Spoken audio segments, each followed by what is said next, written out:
سلف صالحین اور سلف صالحات 3 دعائیں روزانہ مانگنے کا بہت اہتمام کرتے تھے. پڑھیے میرے ساتھ. نمبر 1 عفو، یعنی اے میرے پیارے اللہ تو مجھے معاف کر دے. نمبر 2 عافیت، یعنی اے میرے پیارے اللہ تو مجھے ہر لائن کی عافیت دے. نمبر 3 ستر، یعنی اے میرے پیارے اللہ میرے سارے عیبوں پر پردہ ڈال دے.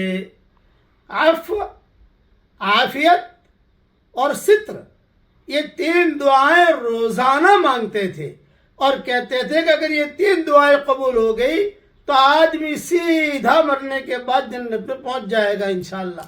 معافی ہو گئی، عافیت مل گئی، اور اگر کچھ بچ گیا تو اللہ نے پردہ ڈال دیا. اللہ تعالیٰ یہ دعا ہم سب کے لیے قبول فرمائے. آمین.